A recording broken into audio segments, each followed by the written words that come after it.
Hello everyone and welcome back to the channel and to this another Aphalas video.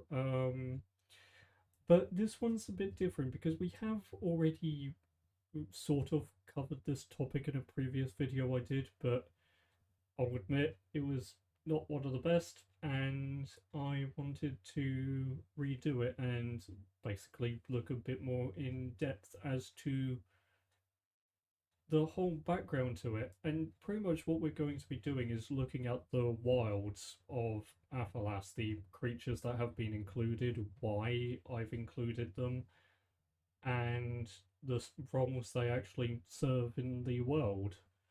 Um, so we're going to hit off straight away. The first ones I'm going to look at are the Ancients of Naros, and they are split into five protectors known for each of the terrains that they tend to be found in or have connections to, things like that. So the five are jackals, who serve as the sort of smallest of all of them, but the most numerous. They're, in terms of the ancients, in terms of their power scaling, they are the weakest, but like I just said, the most numerous and also the quickest. They are more known as the protector of the. And I've got to get this right because I always get these two muddled up. Is either the plains or the sands, and then the sort of single horned rhinos, who are the least numerous, but obviously the physically strongest of the land based ones. They are the alternative. So one of them is the desert, one of them is the plains. And I use these two. One, I use rhinos because, yes, you get sort of fantasy beasts kind of based off of them, but actually seeing them in fantasy in general is not that common. They tend to get lost as a lot focus on things like elephants and such like that. So had that little aspect. Jackals, and is a bit of a trend with the sword twisting. Jackals are one of the good sides because they always have the association. Not so, they don't really have an association with darkness so much. It's more tricky and things like that. So putting this twist on them was just a nice kind of breath of fresh air, and it drew in something a bit different as well. Speaking of different, we've got the protectors of the jungle, the sort of woodland elements of it, leopards. Um, they just don't get a massive focus in fantasy at all. They none of the spotted ones really do. Jaguars don't get a lot. Cheetahs are basically absent in fantasy at all. And it's one of the things I try to go for. I try to look for creatures, yes, to be unique and stuff, but even with the ones that you do find a lot in fantasy, is just trying to be a bit different with them. Because the final land one is one of the most common when you look into fantasy, although sometimes they're seen as good, sometimes as bad, sometimes a bit of both, and that's wolves. And the wolves are the protectors of the snow. And the names don't actually serve an extensive purpose in terms of where they operate or where they exist necessarily. It's more it's how they're tied together because again the ancients were almost like the second iteration. Just a little conjecture in here, you do also have the second iteration of the protectors of the sky, which are the sparrowhawks. They exist, but they are far more separate from the other protectors. And then you've got the ones that are probably the biggest twist in terms of like an animal concept in fantasy, and that's octopus. Um, Octopi, whichever way you want to say it. but they are the sleepless, the um the ancients of snow, plain, jungle, and desert are all found within the subterranean land of Naros. But apart from a couple of guardians, most of them are in a sort of slumber until they are summoned forward or until they are called upon. And it's partly a necessary feat of like they are quite strong, but it's also the case of the creators learning from what happened to their previous iterations with the Faunrith and not wanting to risk the same things by having them roaming around the world, where they could be caught or captured by the corruptive agents. They could potentially betray them, like the original protectors of the land did, and things like that. But the yeah, the octopus are the ones alongside the protectors of the sky, although they are a bit different, which we'll go into later on. Because of the nature of the sea, because the sea is constantly in motion, because it's consistent, it's always moving, they do not rest. They do not sleep. They are always on alert. They keep a limited profile in terms of where they patrol. It tends to really only be around the Twin Isles and sometimes the Haven of Lossakoth, but for the most part, they do keep to themselves and just keep a constant watch around ensuring that there's no threats traveling, there's no risks. But it also means that when these threats do come forward, and that because of the nature of this world, with how much it's broken apart by ocean and things, they are usually some of the first to realize and be aware. So, yeah, you have those creatures, and it was a mix of putting twists on a couple that you don't see very often, or a twist on a trope and just changing it a little bit. Like I mentioned about the sparrowhawks, obviously something you see a lot in fantasy is giant eagles. The sparrowhawks in this are not.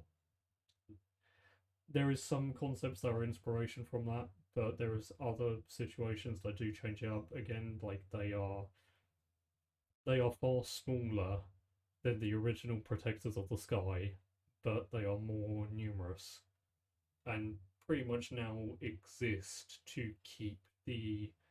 They help out when they can and when they're called upon, but for the most part, they keep to themselves until the original protectors of the sky, which are the wyverns, who basically got abandoned by the creators because they were deemed too reckless and too powerful. So the Sparrowhawks were then created as a measure to keep them in check. So if the wyverns or the wyverns ever leave the labyrinth of beasts in force, the Sparrowhawks will effectively activate to keep them in check wherever they go. And yeah, so those are the protectors of the ancients, the ancients of Naros, and the other kind of protector group that is still an ancient, but differently in some cases. The others were more of like a breakdown of the ones that already existed, whereas the Sparrowhawks were sort of a desperate replacement effort. Um, and yeah, it just gives the opportunity of giving other creatures chances to get a bit of spotlight in a fantasy series without no, well, without just randomly adding them in for the sake of it. Like they are in here, they do have the spotlight because each of them have a purpose and a purpose that ties somewhat to where they exist in nature and the role. Obviously, a winged creature is the defender of the sky. A creature like an octopus would be the protector of the sea. It would be that or some kind of fish. Um, Or I guess you could probably do a crustacean here as well, kind of, maybe. But moving on from that, and I did a quick recap over those because they were the main focus of the previous video, as were the Fawnrath, who were the original protectors. I've already gone over the wyverns and what happened with them, and putting them in the sort of original protector route. And instead of having them like abandon it or go rogue, no, they got basically abandoned by the creators. So they're not an evil, they're not an outwardly evil force, but they're not a good. They're more of like a chaotic neutral that has to be constantly kept an eye on in case they do decide one day it's like, you know what, we're just going to do this and there's nothing you can do to stop us. Because there's one of the yeah, the steppe tribes around Carbeles, the Forgotten, they are led by a bloodline of wyverns. I just thought, you know what, we're just gonna do this, and there's nothing you can turn around and do to really stop us unless you want to bring the ire of our entire ancient people. So they just sort of insert themselves into these different areas around the world, and it's like, okay, this is a bit awkward because they're not in force enough to pose a significant threat to the entire world to clue in the Sparrowhawks, but at the same time, it's still one of them is still this giant sort of dragon-like winged creature. It's not going to go down easily. But the other two Fawnrath are where things start to get a little bit more interesting and twisting. You have the Lynx, who originally were a protector and a guardian role and served as guides.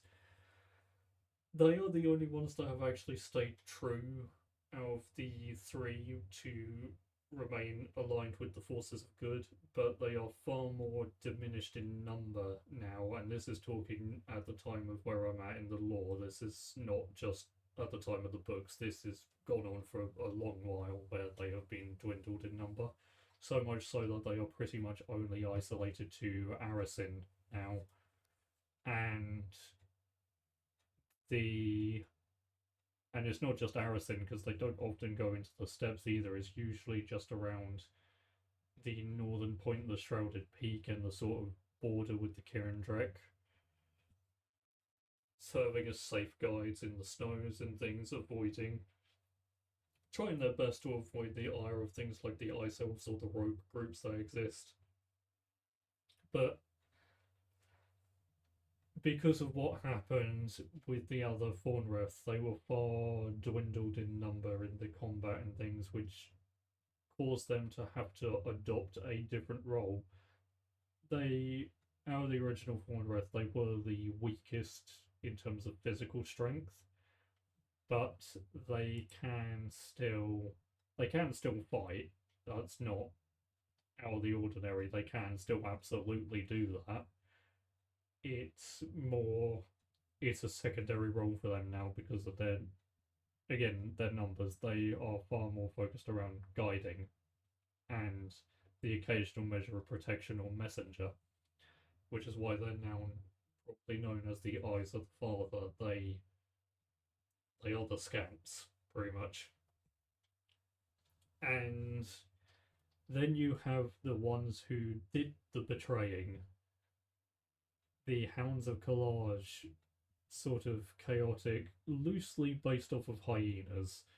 And if if there was going to be one creature in a fantasy world that has this sort of four-legged mammal kind of style that would do the betraying, it'd be a hyena.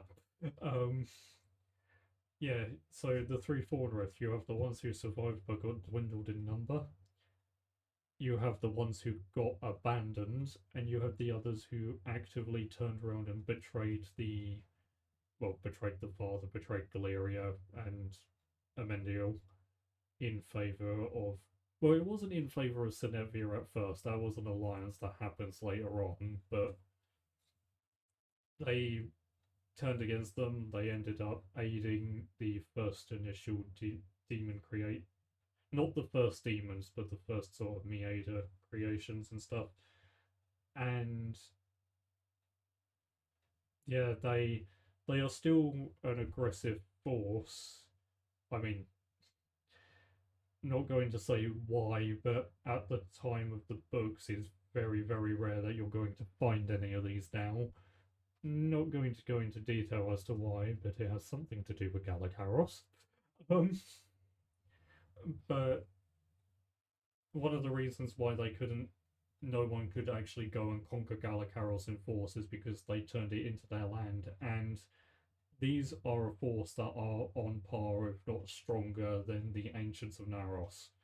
So, whilst not as physically strong as like the rhinos and things, they would be more than a match for the jackals, which would really only leave the wolves and the leopards that might have a chance. But then again, it's even standard is like the jackals would have to rely on numbers to take them down, but the other two, which does make the blend. And even in the Crisis Galakaros, when it does attack, the ancients do get caught up and involved in that a little bit, and both inland and in sea, the ancients, through the machinations of Senevia and the House of Collage, they do take losses. It's one of the few times in the lore that the ancients of Naros do actually take losses to their numbers. So it's a testament to how strong these other creatures are, because they were the original protectors. They were made to be strong, only they turned around and betrayed. And not corrupted, they did just flat out betray. There was no real extensive corruption. They had elements of it later on, but it was almost like in Warhammer when you see like a champion of chaos and that who willingly, or like a chosen of chaos who willingly give themselves up and then get like a corrupted mutation or something. It's a bit like that, but in this case it was an alliance and stuff. So,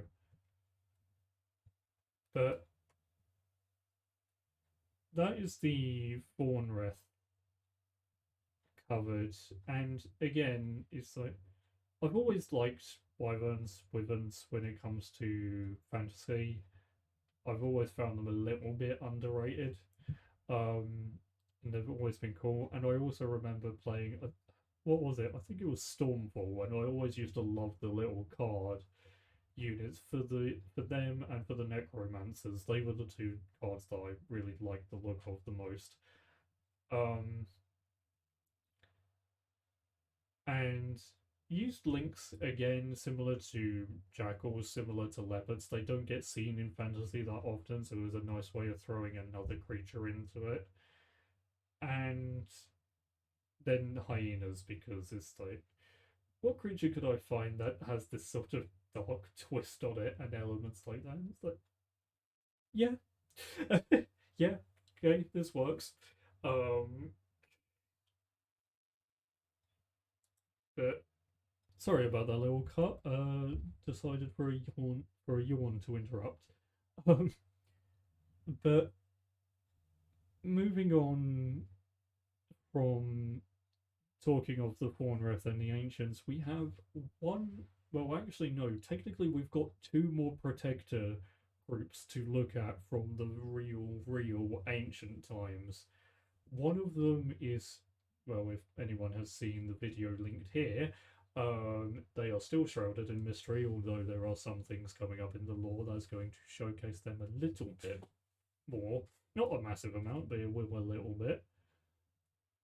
But we've got, technically, it's the owl folk, but they do have owls as a part of them, and the sort of original amethyst protectors and such. They are still a group that is very much shrouded in mystery, so there's not too much to cover on them. They were an ancient group, an ancient sort of protective force developed and designed and created by the father again. um we're now into the section. Well, technically this did kind of happen with the Fawnreth loosely, but we are now in the proper section of the ones that the father created without the knowledge of Galeria or Amendiel or Nakasak or even Senetvia.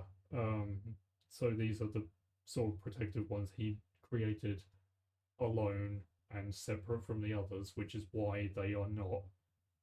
It's why they are not connected or straight up allies with the others because they are more isolationist, is a good way of putting it, but still serve their roles and are very dutiful.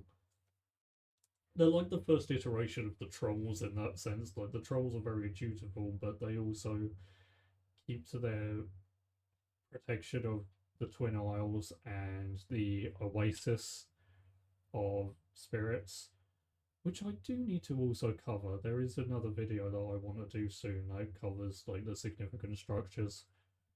Um, Unfortunately, I don't have that much artwork for it yet, but it would be nice to just have a look at their different roles and things. But outside of the owls, the other one and the one that serves, I don't want to say a more significant role, but is absolutely more of a twist on certain fantasy elements, but also staying true to the creature itself. But we've got the giant scorpions, Natog's people, and they are the out of all of the protectors, in terms of the land-based ones, they are by far the most powerful, and even by the sky type style throwing that in, really only the wyverns would be able to stand up to them. They were crafted by the father in the inspiration of the sort of animalistic choice that his son Amendiel chose. And because Galeria's the phoenix, Amendiel's the sort of red and white kind of scorpion, Necrosak's the dragon. Um, but Natog and his folk, they used to be far more numerous, like the Lynx, but due to the ancient conflicts, due to what happens with certain elements like the severing of Arisen and stuff, many of their people get lost. And it's not really known how many there are left. It is known that Natog is one of the last, um, from like the original ancient bloodline. Whether they've had spring or things is a different story, but their main focus, regardless of where they patrol, wherever they dwell, their main focus is protecting the Amethyst Crown, because the central isle of the Narrakor, not the Narrakileth archipelago, if I can remember my own names here, um, the St. Natog's Bastion is, it's named that, but it's technically actually more of a chamber and a prison. For ages, it was the place where the Amethyst Crown was held until shortly after Senetvia's escape, in which the crown was stolen, and then when it was deemed that Natog's people and the Amethyst protectors had been too severely weakened to be able to safely guard it again, it got moved elsewhere. But yeah, Senevia does escape from there. I can't remember if I have fully established this in the lore or not. That might be where Natog is killed, in Senevia's escape, in a dramatic fight where multiple scorpions try to hold off this giant black demonic wolf. And it's like, okay. um, but his people are the eldest of all the protectors. They are the wisest, but they are also the most kind of standoffish, as in, we have a role, we're sticking to it, we're not caring about what you're dealing with. It's like, we are here, we need to keep our focus here. Um, so it's not so much like they don't care, as more priorities, as though what's the greater priority, helping against another invasion coordinated by one of Nagrasak's agents, or protecting one of the most, or protecting the prison cell of one of the most dangerous and powerful creatures in the history of this world. So, um, but that holds it down for the protective elements, and we've got a few other creatures to delve in who serve much more unique roles. One of them is kingfishers, and kingfishers are in a, they have one element that is a similar vein to the lynxes, where they serve as a scout kind of spy or messenger role. But the other element that makes them truly unique is that they are imbued with the sapphire magic. Now, one of the things that is a concept that I am working on establishing more in the lore is that certain creatures throughout the world have been imbued with certain forms of the magical elements. The Dracons were established with the ability of being able to channel the different powers of enchantment. The Kirindrek were, but they also refused to use a couple due to their stances and views on nature and disrupting the natural balance. But they also have the access to the Agate form of magic, which is unique just to them.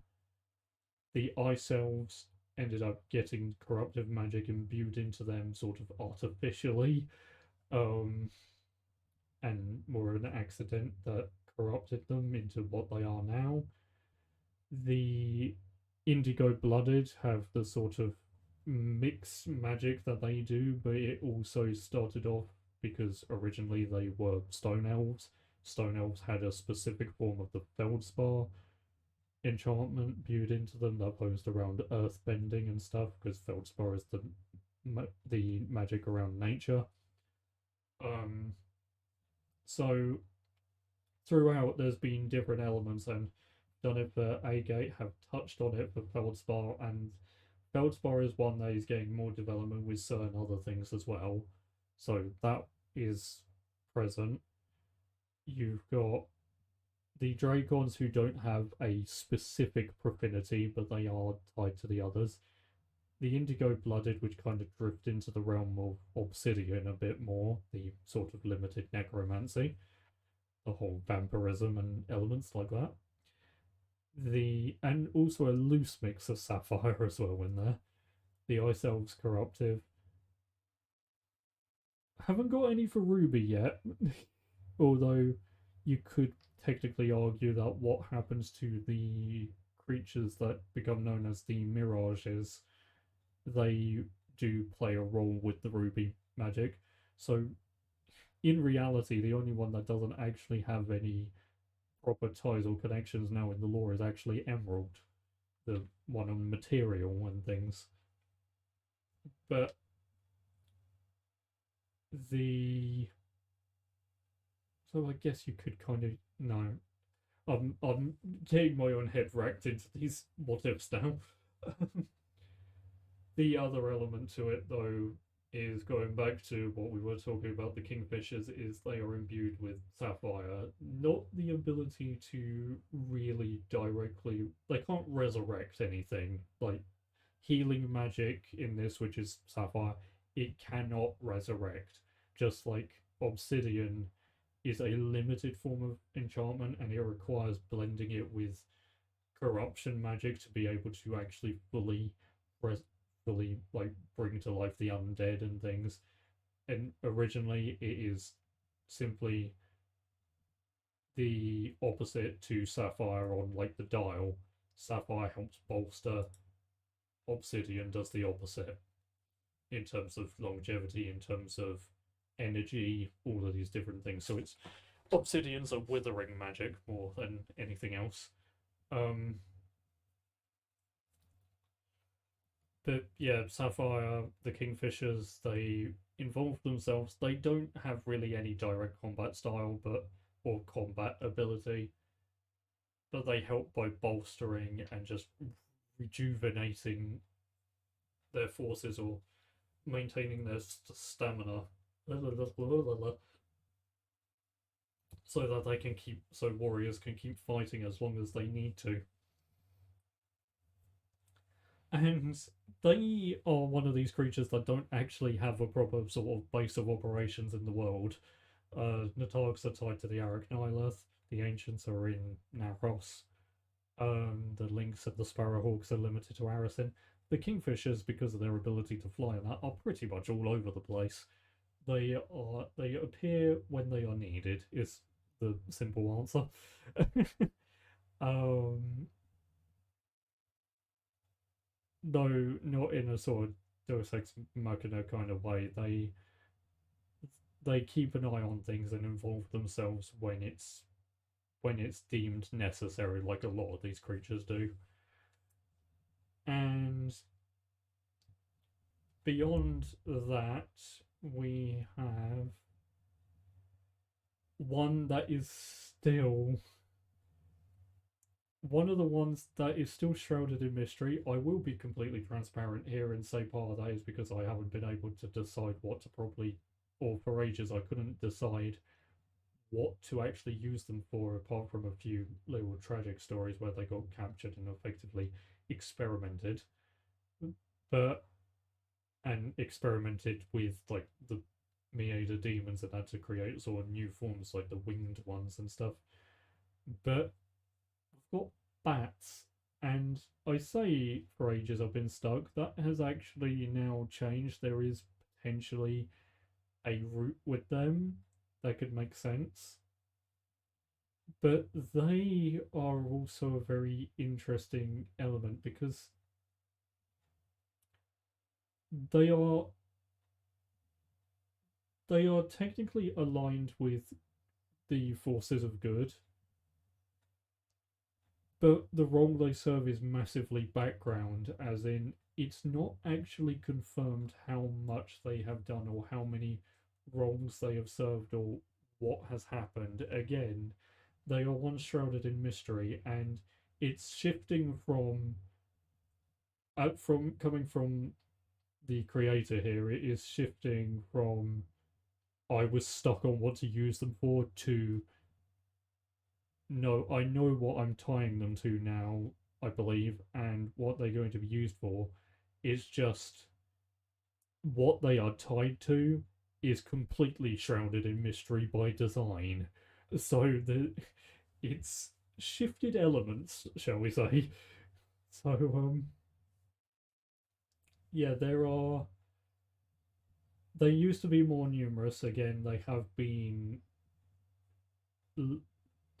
dwindled in number, but again, how much of a direct they don't serve any real direct combat role in the known stories. What they've been doing behind the scenes might be something totally different, but there are reasons for why they are hidden a lot of the time, but they are one of the more enigmatic, and they have a purpose, but for quite a while that purpose was undecided, and now it is decided, but it's still hidden. So, just going to have to casually kind of glance over them a bit. Um,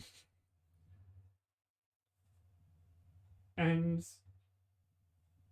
the only other notable creature that we really need to touch on in terms of like the ones that are special and unique in the proper sense are the indigo foxes. And being perfectly honest, I think including with what I want to do in the lore soon, I'm going to hold off from talking about them in this one because they serve a unique role that might be deserving of its own video. So they're getting just skipped over a little bit for this one. But I could go over like the other animals that exist in the world, the ones that are not so based around like the roles or things, but are more the kind of generic creatures, the fauna that you would see. You've got horses, you've got deer and elk and things, the farm animals.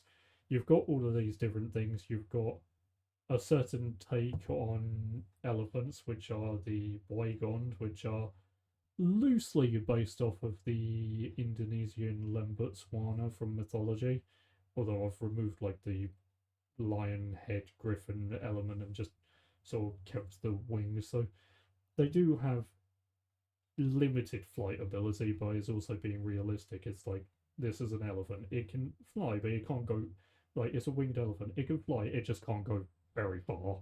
So which is why they are pretty much limited to the north. They're limited to the northwest of Onarkiveris and the steppes. That's pretty much the only places you can properly find them because it's the closest point of transport, really. But then, like other things, they're native to Onarkiveris with the Alanay savanna and things.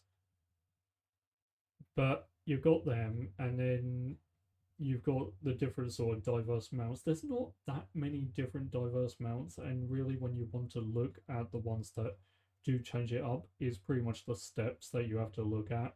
You've got horses, you've got bears that have been able to be tamed by not the goblins. It's just clarifying that, but the half ogres and the ogres more so. So the larger creatures get the larger creature basically. um I haven't got any goat riders, so that's that bit's been ignored. Again, it's looking at like different kind of horse mounts and things isn't something I've really looked at in this world, and I never really wanted to either. It's like the sending the goats line for Battle of the Five Armies lives in infamy, but um yeah, the reason the reason I've utilized animals so much in this is because, well, I love nature, and so much so that there are other creatures that are also taking forms that are going to play roles in the future with certain things I've touched on. But it's also the case of adding them into the world is one thing, but adding them into the world and then actually giving them a purpose, it helps just give a bit of depth instead of, oh, just stick these creatures here because they're just a bit of fun and things. It's like you've got that sort of race of horses from Lord of the Rings that are specific and such, and it's a bit like that. It's just, and also, I don't want to necessarily say giving human traits to them, but I guess that you could argue is a bit like that. Um, Making them into actual, more like established living peoples instead of supposedly just all these creatures that maybe don't speak or interact but do serve particular roles. And it's just changing it up a little bit and just taking inspiration from things like Narnia, honestly, as well. But yeah, it helps keep the world alive and making them into actual talkative creatures and ones that serve roles. It changes the game up a little bit, and it also means that I do have to be careful with doing the lore. Like the ancients are there, but they serve particular roles, and there's certain things that have to happen for them to either come forward or be summoned forward. It's not, oh, there's a problem and they're just going to go and involve, or we could just get them to come and help us, because no, it doesn't work that way. Like these creatures have their roles, they have their purposes, they are duty bound to those purposes, and they know that. So they're more rigid in how they go about things.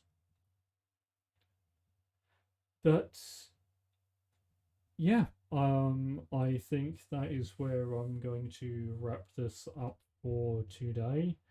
Yeah, not it's around the same length of the last video that I did on this topic, but hopefully this one's been a bit more cohesive and flowing. I yeah, I don't know if it's because I did the last one in a rush or something, but I just wasn't keen on how it turned out, so I wanted to redo it with a bit more establishment now because certain things were missing from that one. But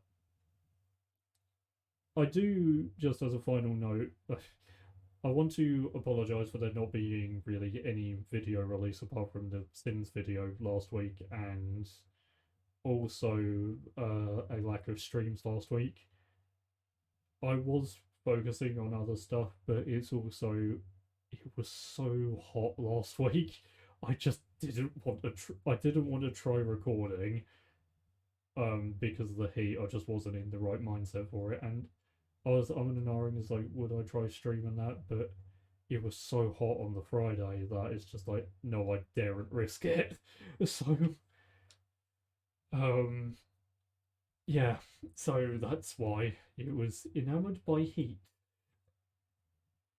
But that is where I am going to conclude this for today. So please do comment, like, and subscribe. Please do check out the links in the description. You've got the Twitch where you can catch the streams. You've got the PayHip and the Ko-fi if you want to support the channel by picking up one of the books or something else. You have the social medias. You will have the affiliate link in there as well for the tag and stuff for dyspraxia. So, yeah, hope you all enjoyed. And until the next one, welcome to the Kingdom of Aphalas and the world of Bellarmine books. The Dyspraxia magazine have offered up the opportunity for members of the community like myself to become affiliates. And the first element that I want to cover is their awareness cards specifically, because they have a awesome variety for dyspraxia, autism, ADHD, dyslexia, diabetes, and I believe a couple of others, alongside their other amazing products and the issues of their magazine. These awareness cards are small, about the size of a bank card, but they help so much. They are a quick grab thing that you can keep with you if you are affected by one of these things. So if you are interested and you would like to have a little look at their store, pick something else up, or pick up one of the awareness cards, there is an affiliate link down in the description, and hopefully it helps bring some advice or support, or even just looking through it and learning something that you may not have known about one of these different conditions. And now back to the regular content.